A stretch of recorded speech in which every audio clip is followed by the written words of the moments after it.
여러분, 성경에 기복신앙이라는 거 혹시 얘기 들어보셨습니까? 설교할 때 이게 기자가 말 그대로 이제 기대하고 바라는 걸 얘기하는 거거든요. 복을 기대하고 바라는 신앙. 이거를 옛날부터 사람들은 안 좋게 얘기했습니다. 그래서 기복신앙이 되면 안 된다 이렇게 얘기했잖아요. 하지만 성경을 보면 볼수록 그 말이 꼭 맞는 말은 아니다라는 것을 알게 됩니다. 성경의 모든 사람들이 기복했습니다. 그렇죠? 하나님의 복을 기대했습니다. 여러분, 구원, salvation 이거는요 우리가 기대한다고 되는 게 아닙니다. 내 안에 진정한 믿음의 고백 없이는 죽었다 깨도 구원받지 못합니다. 그러니까 내가 뭔가를 기대한다고 해서 구원받는 것은 없습니다. 또 하나, 믿음의 사람들이 소위 순종했던 것도 순종을 통해서 구원받은 게 아닙니다. 여러분, 순종을 1000개, 10,000개를 한다고 해서 절대로 구원 못 받습니다. 문제는 하나님을 전인적으로 만나는 인격적인 관계가 되었을 때 구원의 문제가 해결되는 거고, 순종이라는 것은 구원의 문제가 해결된 사람들이 삶의 현장 곳곳에서 순종을 통해서 소위 땅의 복을 획득하기 위한 매우 중요한 솔루션입니다. 이제 아시겠죠? 여러분, 물어보겠습니다. 여러분, 땅의 복을 받으시겠습니까? 안 받으시겠습니까? 받겠습니까? 받으실 분은 아멘? 저도 아멘. 그 기대하잖아. 다들 그러고 살지 않습니까? 뭐 올해 좀 되게 어려워지기를 원하십니까? 아니잖아요. 저도 원하진 않습니다. 성경은 하나님께 순종할 때 거기에 상응하는 땅의 복이 있다고 얘기합니다. 그렇기 때문에 순종하는 자가 받는 복을 기복신앙이라고 치부해버리면 안 되고 그렇게 폄훼하면 안 됩니다. 여러분, 물어볼게요. 복 받기 위해서 순종하는 건 쉽던가요? 아니요. 쉽지 않습니다. 그렇기 때문에 해본 사람은 이게 결코 쉬운 일이 아니라는 걸 압니다. 히브리서 11장 8절에 보면 믿음으로 아브라함은 부르심을 받을 때에 순종하여 이렇게 얘기합니다. 장래의 유업으로 받을 땅에 나아갈세. 아직 받지도 못했는데. 그 다음에 갈 바를 알지 못하고 나갔다. 여러분, 지금 갈 바 알지 못하지 않아요? 지금 답을 얻지 못했다 이 얘기예요. 갈 바를 알지 못했을 때에 끝까지 믿고 가는 게 순종입니다. 여러분, 이게 바로 순종인 것이죠.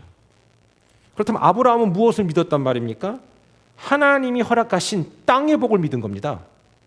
구원의 복이 아니에요. 이거는 하나님이, 왜냐하면 잘 생각해봐요.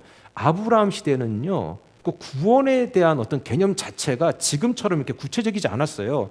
그냥 적극적으로 따라가면 그냥 하나님이 어떻게 하시겠지에 대한 막연한 기대감. 지금은 그렇지 않잖아요. 우리가 하나님을 믿는 것과 그래서 받는 구원과 그 다음에 우리가 삶의 현장에서 순종할 때 하나님의 목적을 위해서 이 개인에게 주시는 땅의 복은 다르다라는 것을 우린 지금 알아요. 아브라함 때는 몰랐어요. 그냥 따라간 거예요. 그러다 보니까 실제로 구원도 받고 또 땅의 복도 받은 것이지요. 아브라함이 기대했던 건 그래서 땅의 복이었습니다. 최소한 하나님이 그를 부르실 때에 그는 영원한 생명과 하나님의 나라에 대한 개념보다는 자기가 내일의 일, 그 다음에 한 달 뒤의 일, 1년 뒤의 일, 그 다음에 후손들에게 있을 그런 땅의 복을 기대하고 따라간 거예요. 왜? 그것이 아브라함을 설득시키기에 더 편했으니까, 하나님이. 자, 그런데 12장에서 창세기 12장에서 하나님이 아브라함을 부르실 때 약속하신 내용은 뭐냐면 결국 그 약속의 내용은 뭐예요? 자녀의 복, 물질의 복, 관계의 복이에요. 그러니까 여기에 천국의 복이 없어요. 자, 졸다 들으면 목사님이 천국이 없다고 얘기했다. 이게 아닙니다. 천국은 반드시 존재한다고 성경 곳곳에 있는데, 근데 이 세 가지는 땅의 것이에요. 뭐라고요? 자녀의 복, 그 다음에 물질의 복, 관계의 복이에요. 그런데 아무리 기다려도 안 되는 것도 있더라니까요. 그 기다려도 참 어려운 문제가 있다는 거죠. 하나님은 그런 아브라함을 어때요? 키워가기 위한 하나의 과정이었던 겁니다. 여러분, 실제로 하나님 그 약속을 믿었던 아브라함을 위해서 땅의 복을 일부가 아닌 전적으로 허락해 주셨습니다. 그게 우리가 성경에 우리가 자료로 보고 있지 않습니까? 복음은요, 우리가 순종할 때 그러나 좋은 것만 준다고 얘기하진 않아요. 복음은요, 이런 땅의 복도 주지만 어떤 것도 있던가요? 십자가를 지는 삶을 기다리기도 합니다. 그래서 여러분들 감당하기 힘든 문제를 또 감당하라고 말씀하실 때 있잖아요. 제일 감당이 힘든 게 뭐든가요? 예? 저는 이렇게 생각해요. 평생 동안 나를 잡고 있던, 나를 사로잡고 있던 기질과 나의 패턴과의 기나긴 싸움이 시작된 거죠. 이 싸움을 빨리 승기를 잡으면 그런 갈등 안 하는데 걔하고 계속해서 어느 정도 딜을 할 때는 상당히 힘든 거예요. 그러면서 이런 얘기 하잖아요. 신앙생활이 힘들다고 하는 분들의 공통점 뭐냐면 자기가 포기할 걸 포기하지 않은 거예요. 여러분 포기하면요. 그게 포기가 아니라 더 많은 것들을 얻게 되는 거예요. 근데 이거를 사람들이 몰라요. 여러분 저는 여러분들이 복음 때문에 포기를 통해서 더 많은 것들을 얻어내는 놀라운 축복 있게 되기를 축원합니다. 이게 되게 중요한 겁니다. 그래서 땅의 복은요. 아는 자가 얻게 되는 것이 아니라 행동하는 자가 얻게 되는 거예요. 여러분 우리 설교 들으면 목사님이 이렇게 말씀 주셨으니까 맞아 저 말씀이 맞아 이렇게 얘기하잖아요. 근데 여러분 실제로 행동하는 사람 몇 안 돼요. 이게 진짜로 액션을 해야만이 이게 내 것이 되는데 이게 어렵잖아요. 왜? 내 몸은 지금 그걸 기억하지 않는다. 나의 오랫동안 습성을 기억한다. 그러니 그 몸은 계속해서 내 몸에 해로운 것들을 더 빨리 습득하려는 그런 마음이 있다. 그거를 흡수하려는 그런 어떤 나의 본능 아닌 본능이 있다. 근데 그걸 역행을 해야 되잖아. 얼마나 힘들어. 몸에 체질 하나 바꾸는데도 그렇게 힘든데. 여러분 예수님 믿고 우리가 하루아침에 바뀐다고요?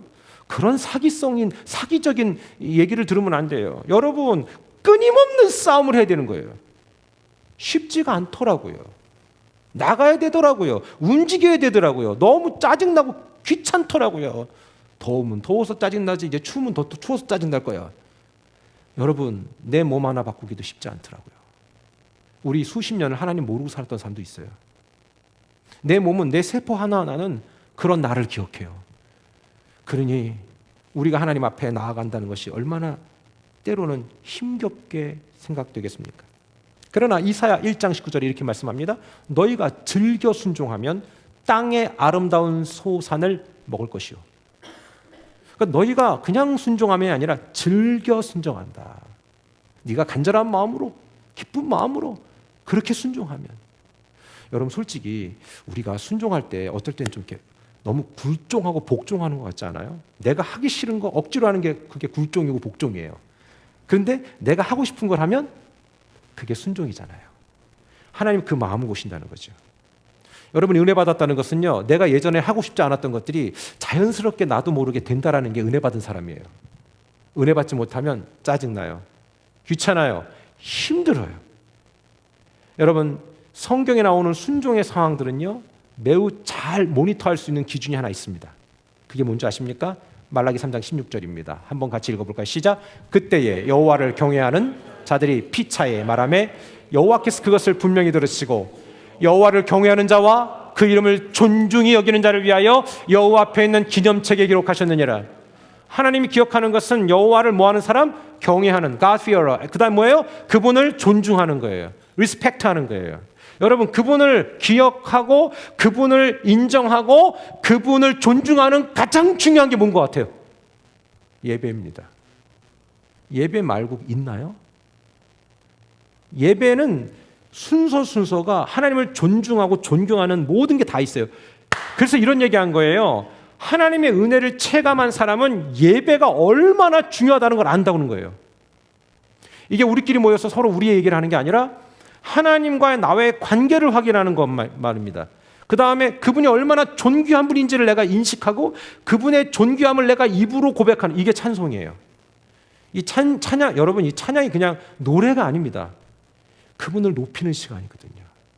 찬양은 그래서 하나님이 제일 좋아하는 거예요. 찬양은요 하나님이 여러분 옆에서 여러분 누구 우리 생일만 돼도 생일 축하합니다. 사랑하는 누구 생일 축하. 그날의 주인공 아니에요? 예배 때는 이날의 주인공은 하나님이에요. 자기는 없어져야 되고 오직 하나님만 높아져야 되는 거죠. 이게 진정한 예배자예요. 전 우리 모두가 다 그런 예배자가 되길 주님으로 축원합니다. 그 찬양은 하나님과의 관계를 확인하는 내 신앙을 고백하는 그다음에 기도하잖아요. 한 사람이 나와서 기도할 때에 다 같은 마음으로 서서 같이 기도하는 거잖아요. 그러니까 계속해서 끊임없이 지금 와이파이 터져 있듯이 계속 하나님하고 커넥이 돼 있는 거예요. 여보, 예배 시간은 여러분들 그렇기 때문에 매 순간마다 지금 하나 1초 단위로 놓치면 안 되는 거예요. 여러분 지금 하나님과 연결되어 있는 거거든요. 여러분이 하나님하고 연결 안 돼 있으면 예배 때 은혜 못 받고 예배 때 그냥 시간을 낭비하는 거예요. 저는 그냥 여러분들이 하나님과의 그 관계가 온전히 연결되도록 그냥 도전을 주고 도와드리는 것뿐이에요. 그런데 여러분에게 책임이 있는 것이지요. 그래서 하나님은 말씀하셨어요. 예배가 중요하다. 예배의 모든 순서는 찬양, 기도, 그 다음에 헌신 있잖아요. 디보션. 정말 나를 드리는 것이 있잖아요. 내 몸으로 드리고 내 삶을 드리고 때로는 물질을 드리고 하나님 앞에 드림이 있잖아요. 이게 관계예요. 관계. 이게 관계라고. 그 다음에 맨 마지막이 모든 것을 통틀어서 받은 은혜를 기억하면서 하나님 내게 복 주시옵소서라고 하면서 목회자의 축도를 받잖아요. 이게 마무리거든요. 맨 마지막에 축도를 통해서 오늘 거 다 내 겁니다. 나는 당신의 자녀입니다. 하나님 내 아버지입니다. 라고 할 때 목회자가 지금은 우리 주 구주 예수 그리스도의 은혜와 봐요. 우리 구주 예수 그리스도의 은혜, 예수 그리스도 하나님의 극진하신 사랑, 성령님의 감화 감동, 성부 성자 성령 다 얘기하잖아요. 이제 축도가 뭔지 알았어요? 예배란 하나님과 관계가 무너지는 삶은 예배 속에서 내 몸이 무너지는 걸 느낍니다. 그러나 관계가 회복된 삶은 예배 속에서 하나님의 임재와 영적인 포만감을 느낍니다. 하나님께 예배하는 영적인 예배만 바로 드려도 영적인 포만감이 있어요. 여러분 그거 있습니까? 그게 중요한 거예요. 영적 포만감. 오늘 배부르다. 정말 내가 오늘 많은 것을 흡수했다. 이런 겁니다. 여러분 지나치게 그래서 사람에게 맞춰진 형식적인 예배는요 자칫 사람의 감정에만 초점을 맞출 수 있습니다. 그건 위험한 예배가 될 수 있겠죠. 잠언 8장 17절 다 같이 한번 읽어볼까요? 준비 시작. 나를 사랑하는 자들이 나의 사랑을 입으며 나를 간절히 찾는 자가 나를 만날 것이니라. 아멘. 보세요. 사랑하고 찾아야 만난다고 돼 있잖아요. 그냥 가만히 언제쯤 시간 되고 때 되면 그때 은혜 받거나 내 믿음 성장할 거라고 생각하지 마세요. 여러분 하나님이 우리에게 허락된 이 시간 속에서 언제 부르실지 모르지만 우리는 지금 하나님의 목적을 향해 가고 있는가라고 묻고 싶어요. 무엇이 잘 사는 겁니까? 돈 많이 벌고 건강하게 사는 거? 그것이 잘 산다라고 얘기할 수 없다고 봐요. 하나님의 목적을 향해 난 오늘도 살고 있는가? 이게 잘 살고 못 살고의 기준이 아닐까요? 그런 맥락에서 볼 때 예배는 정말 중요한 기준이 될 수 있습니다. 나를 사랑하는 자들이 나의 사랑을 입으며 나를 존중하는 자가 나를 뭐한다? 만날 것이니라. 여러분 하나님을 존중하는 것이 예배입니다. 하나님을 사랑하는 그 형태가 바로 예배입니다. 오늘 나온 갈렙도 그렇고 그 다음에 오늘 등장하는 온니엘과 그 다음에 갈렙의 딸 악사의 이야기를 보면 정말 너무 명확한 사실을 발견하게 됩니다. 신명기 8장 18절에 보면 네 하나님 여호와를 기억하라. 그가 내게 재물 얻을 능력을 주셨습니다. 이같이 하시면 네 조상들에게 맹세하신 언약을 오늘과 같이 이루려 하십니다. 아멘. 여기서 재물이라는 단어 있잖아요. 이게 단순히 돈이 아니라고 예전에 이 단어를 한번 가르쳐드렸던 기억이 납니다. 히브리어로 하일이라고 있거든요. 자, 그런데 이 단어는 머니만 얘기하지 않습니다. 이거는 권력, 능력, 그 다음에 뭡니까? 수없이 많은 군대를 거느릴 수 있는 통제력, 이걸 얘기하는 거예요. 제가 물어보고 싶어요. 한국이나 미국이나 CEO들은 누구 앞에 절절맵니까? 쩔쩔맵니까? 정치인들한테 매지 않아요? 청문회 때 한번 불러봐요. 다 얘기해야 돼요. 위증을 했다? 거짓말을 얘기했다? 여러분 거짓말은요 상당히 괘씸죄에 들어가기 때문에 형이 큽니다. 퍼니시먼트가 엄청 큽니다. 그런데 왜 그들이 그 엄청난 CEO들이 정치인들 앞에서 꼼짝 못하고 얘기합니까? 그게 하일이라는 능력 때문이었습니다. 여러분 경찰들이 도둑을 쫓지요. 그런데 생각해 보세요. 그 경찰 한 사람과 동네 깡패 10명 있다고 생각하면 누가 더 셉니까? 동네 깡패 10명이죠. 힘으로 얘기할 땐. 그런데 권위, 오솔리트로 얘기할 때 누가 더 세요? 경찰입니다. 경찰이 멈추라 할 때 멈추지 않으면 총 맞습니다. 왜요? 그게 바로 하일이라는 단어입니다. 이 권위입니다. 이게 힘입니다. 내가 비록 보통 때 제복 입지 않으면 동네 그냥 어느 정도 그냥 옆집 형이지만 옆집 동생이지만 내가 제복을 딱 입었을 땐 내가 하의를 갖고 있다. 내게 능력이 있다. 나는 이걸로 너를 제압할 수 있다. 제압할 때 안 서 쏜다 이겁니다.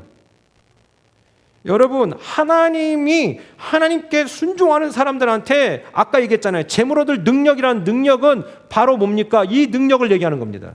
그 하일이라는 단어입니다.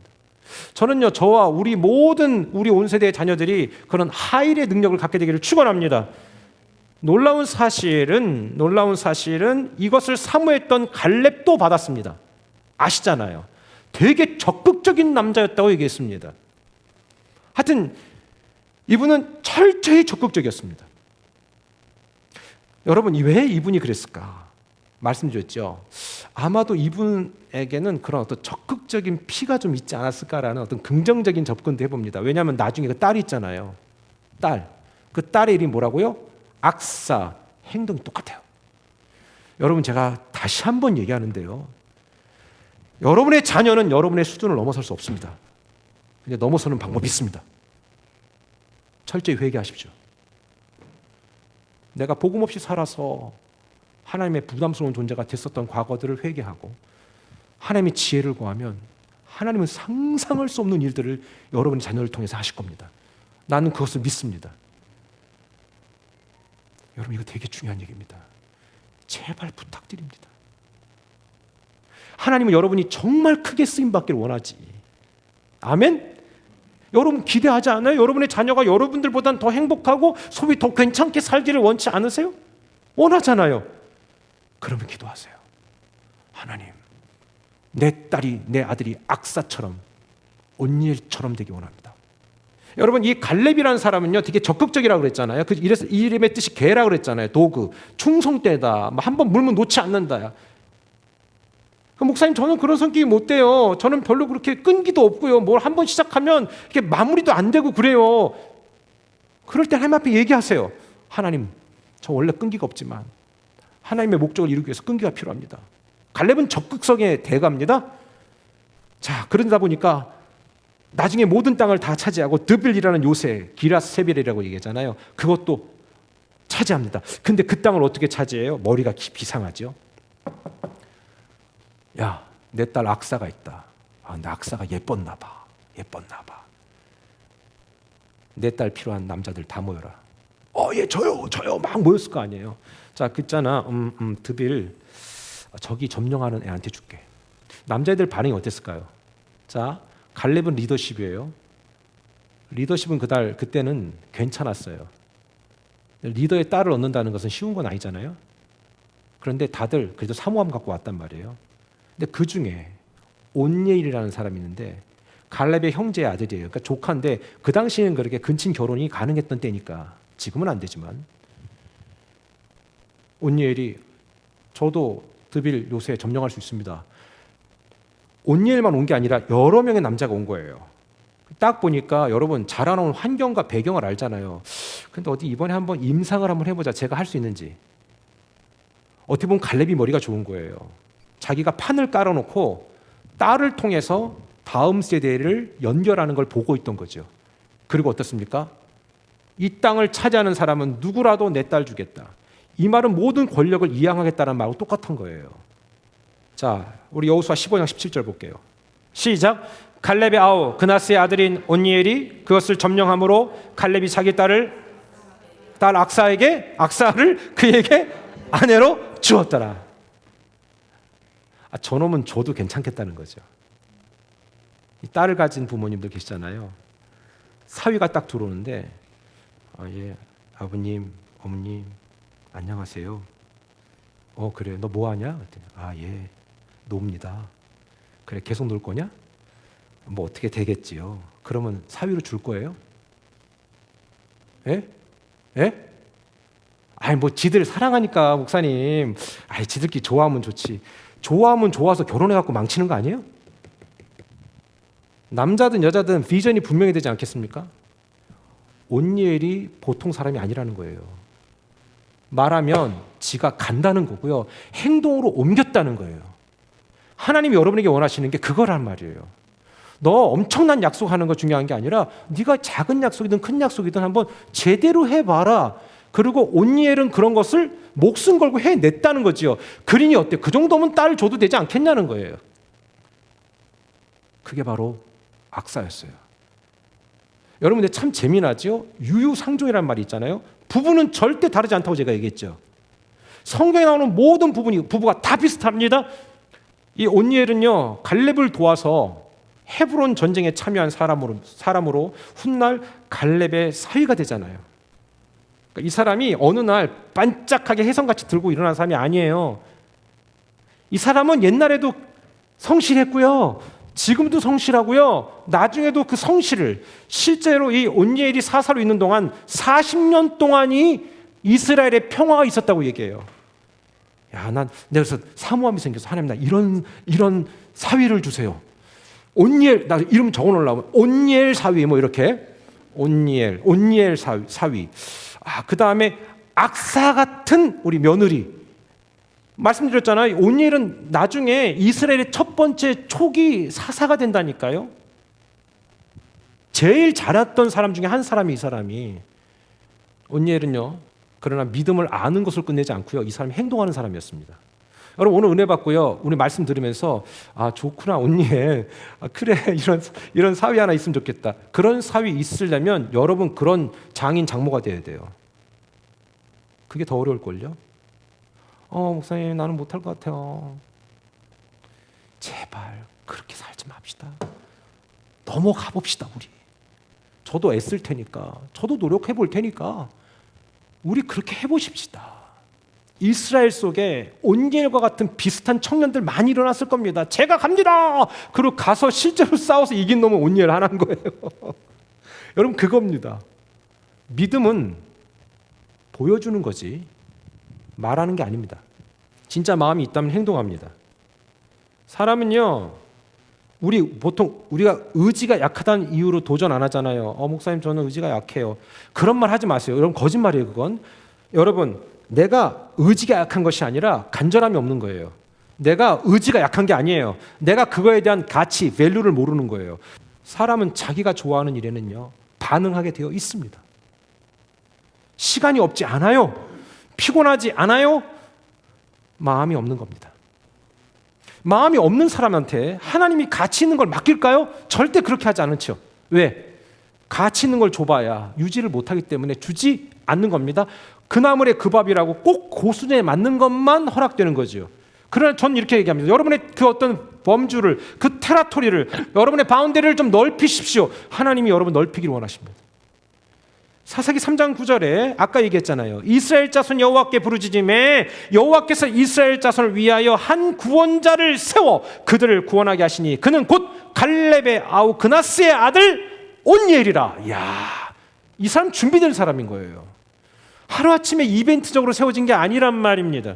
매 순간을 보는 겁니다. 바로 그게 중요한 것이죠. 준비된 자, 적극적인 자, 행동하는 자는 이미 하나님이 준비된 자로 따로 보는 겁니다. 그러니까 여러분 다른 거 없어요. 그럼 목사님 난 지금까지요 좀 그냥 그랬어요. 많이 좀 부족했어요. 괜찮다니까. 지금은 넌 어떻게 하고 있냐라고 물어볼 때 부족하지만 저 최선을 다하고 있습니다. 그러면 된 건데 지금도 사실은 그냥 그냥 그래요. 그럼 하나님이 그러는 거죠. 그래. You know yourself. 그래 네가 네 자신 알면 됐다. 거기까지만 가자. 그러나 하나님 제발 부탁합니다.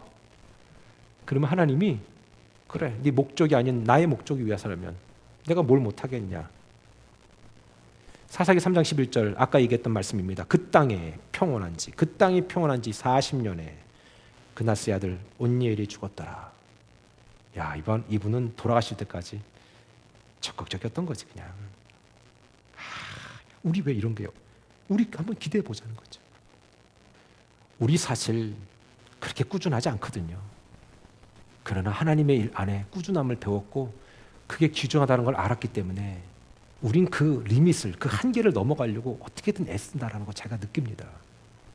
여러분, 근데 그것은 여러분을 위한 거지 저를 위한 것도 뭐 어떤 것을 위한 것도 아닙니다. 세상에 무려 40년 동안 평화가 있었다? 그냥 가만히 앉아서 평화가 있었을까요? 온니엘이? 항상 똑같았을 겁니다.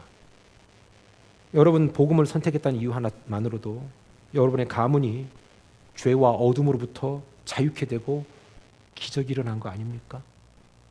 우리가 복음이 없었다라면 우리 각각의 집안이 아무 문제의식을 못 느끼지 않았을까요? 그렇지 않습니까? 그러나 복음이 들어왔기 때문에 우리 알지 않았어요. 제일 중요한 건 갈렙의 딸 악사입니다. 갈렙의 딸 악사. DNA는 무시 못합니다. 갈렙이 그렇게 적극적인데 딸은 어떻겠습니까? 적극적이죠. 이거 어디 못 갑니다. 이 DNA의 강력함은 이걸 넘어서게끔 만드는 것이 하나님의 은혜요 성령이십니다. 부탁드려요. 계속 리피테이션 하지 마세요. 반복하지 마세요. 이 대대로 이 어두움을 끊어내야 합니다. 근데 오늘 보니까 18절로 19절에 한번 볼까요? 이 바로 갈렙의 딸 악사가 아버지한테 뭐라고 얘기한 줄 아세요? 시집갈 때? 시작. 악사가 출가할 때에 그에게 청하여 자기 아버지에게 밭을 구하자고 나귀에서 내림에 갈렙이 그에게 묻되 내가 무엇을 원하느냐 하니. 자, 스탑. 여러분 보세요. 그 당시에 딸이 뭔가를 요청할 만한 상황이 아닙니다. 남자들한테 거의 승계가 되니까. 그 다음에 딸을 데려갈 때는 오히려 반대로 사위 집안에서 아버지한테 돈을 주고 아니면 뭔가를 대가를 지불하고 와야 됩니다. 근데 이 딸은 지금 뭔가를 챙겨가려고 하고 있습니다. 무서운 딸이죠. 자, 그런데 보세요. 이르되 시작. 내게 복을 주소서. 이야, 이 여자 무섭습니다. 근데 아예 구체적입니다. 되게 구체적이에요. 아버지께서 나를 네겝 땅으로 보내시오니. 어느 지명을 딱 얘기합니다. 나 이 땅 가라매요. 아빠, 그 샘 그거 다 아버지 거잖아요. 그러니까 저한테 주세요. 여러분, 아버지도 딸을 알걸요? 얘가 그냥 공짜를 바라는 애가 아니라 얘가 괜찮은 애라는 걸 알았을 거예요. 얘는 줘도 자기만을 위해서 쓸 게 아니라는 걸 알았을 겁니다. 여러분, 이거예요. 아버지는요, 딸 압니다. 저도 우리 딸 다 압니다. 눈빛만 봐도 알고요. 뒷걸음치는 모습만 봐도 알고요. 그림자만 봐도 압니다. 얘 마음의 상태를. 그게 부모거든요. 그런데 이 딸이 엉뚱하게 시집 가는 딸이 나귀에서 내려서 있는 집안이에요. 그리고 나귀 타고 가니까 지금 세단 타고 가는 거 아닙니까? 딱 타고 가다가 잠깐요. 그리고 아빠한테 얘기하는 겁니다. 아빠, 그런데요, 저 지금 그 땅 가려매요. 그때 그 땅 그거 주세요. 저 샘 주세요. 샘이라는 것은 여러분 되게 중요한 거예요. 삶의 원천입니다. 여러분, 이 샘이라는 것이 샘이 없으면 그 땅에 안착할 수가 없습니다. 그래서 이삭이 파는 샘마다 다 터졌다 그랬잖아요. 이게 복의 근원을 얘기한 거예요. 근데 그거 다 뺏겼잖아요. 근데 뺏겨도 계속 파면 나와. 또 이참 이게 복의 근원이에요. 이게 마르지 않는 샘이라는 얘기예요. 그런데 보세요. 오늘 보니까 이 복을 자기한테 달라고 정식으로 요청합니다. 구약시대의 이스라엘 백성들은 간혹 딸들이 아비의 재산을 상속받은 경우도 있지만 흔한 일은 아닙니다. 그러나 이 딸은 특별했던 것이죠. 악사는 특별했습니다. 줘도 괜찮다라는 판단이 분명히 선 거죠. 허투루 쓸 애가 아니다라는 걸 안 겁니다. 근데 오늘 악사의 모습을 보면 상당히 적극적으로 자신의 의지를 밝힙니다. 내게 복을 달라고. 구체적입니다. 윗셈, 아랫셈, 북쪽, 남쪽 다 주세요. 야, 고대 히브리 사회에서 여인의 이름이 족보에 오르지 못했는데도 악사가 유일하게 몇 명 올라간 사람 중에 이 사람이 한 사람입니다. 여자라고 못할 일이 없습니다. 이 시대는 여성분들이 더 큰 일을 감당하는 걸 내가 많이 봤습니다. 저는 결코 남편 온니엘, 아내 악사가 얌통머리 없는 부부라고 생각하지 않습니다. 그들은 범사가 적극적이었고 그런 사람이 당연히 누릴 것들을 누리게 된 겁니다. 말씀을 마치겠습니다. 아버지 갈렙에게 거절할 수 없는 요청을 한 것은 그들이 거부할 수 없는 삶을 살았기 때문에 그렇습니다. 사랑하는 여러분, 같은 인생을 살아도 보다 적극적으로 하나님의 개입을 원하신다면, 하나님의 확실한 땅의 복을 원하신다면, 우리도 갈렙 그 다음에 온니엘, 악사처럼 해봅시다. 그러면 하나님이 우리의 삶에 윗셈, 아랫셈 뿐만 아니라 더 많은 것들도 나를 위해서가 아니라 하나님의 목적을 위해서 저는 우리 모두에게 허락해 주실 것을 믿습니다.